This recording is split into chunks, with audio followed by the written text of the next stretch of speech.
I think a lot of people would prefer that we skip over the details, but I want to deal with it a little bit. Tell us about, I was watching one of your interviews. There's just this ambulance and there's just this human being screaming and everybody can hear it. He's having an organ taken out of his body and these communist authorities are just operating on this person while he's alive with no anesthetic. This is the Communist Party for you.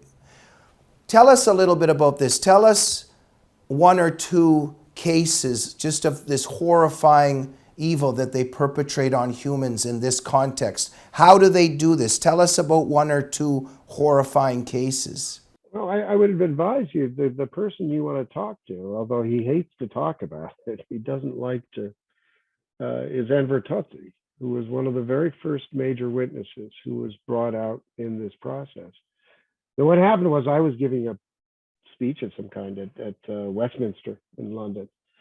And along the way, somebody commented, why don't you have more doctors coming out about this? And I sort of said, well, it's very difficult to get doctors to talk about this, especially in China. Their families could have consequences and so forth. And we got to the Q&A, and this guy actually, he sort of opened it up, and this guy stood up and said, I don't have a question. He said, in very broken English, he said, I did this with my own hands. And he explained very briefly then, but then I went back and interviewed him many times on this. And he explained how he was a surgeon and had been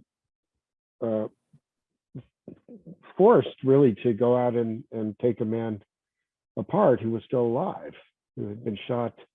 This is very early days. This is 1995. The fellow had been shot on the right side of the chest. So enough to put the body into shock, but not enough to damage the heart, and also not enough to kill him. And as it took Enver years to say this, but he said, this man could have lived.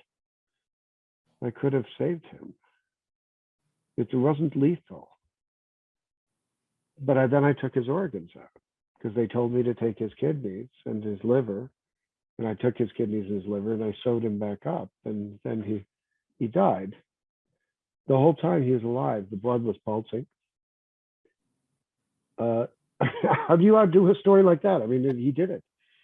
He knew it. He didn't know if this man was he thinks the man was not an ordinary convict because he didn't have a hair like mine. He had, longer hair.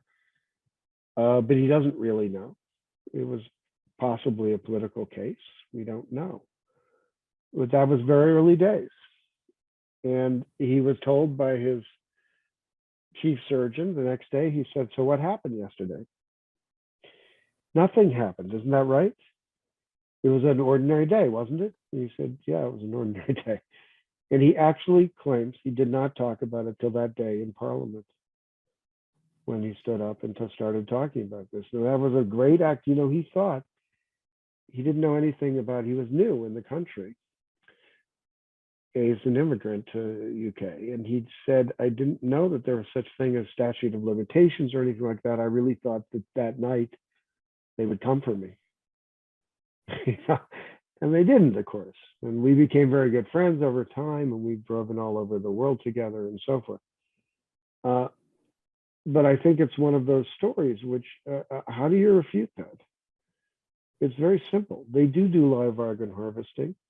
They do use Falun Gong. We have no questions on this. The evidence, anybody can read the huge reports that have come out. I've got one sitting over here.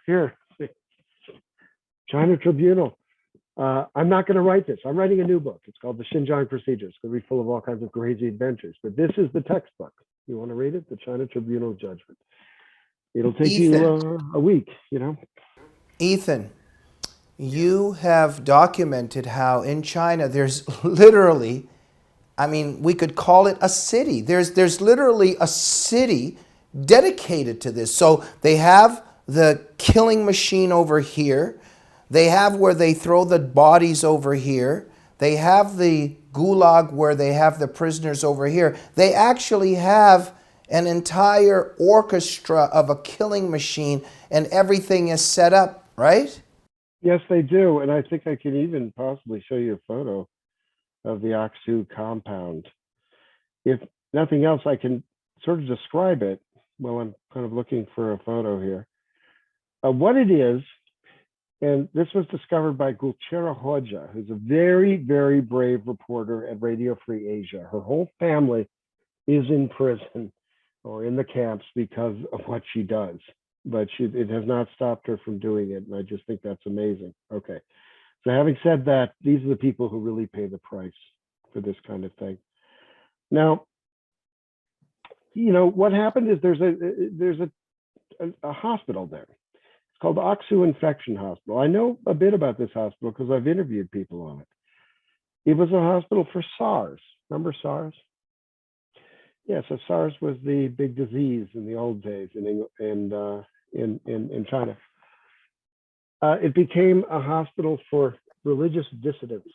Okay, and then it became an organ harvesting hospital, the Aksu Infection Hospital. They built a camp for 33,000 people around this hospital. Less than a kilometer away is another camp for 16,000 people. To the north of the camp, less than a kilometer away, is a crematorium. It is the largest crematorium I have ever seen on Google Earth. And I've looked at a bunch of them to sort of get a sense of scale. It's absolutely enormous. It appears it's what we call an afterburner system, where you've got several layers of burning so you could dispose of a lot of bodies very quickly. I've interviewed people who've driven up and down that road where the crematorium is located, and they all complained about the smell without me bringing it up.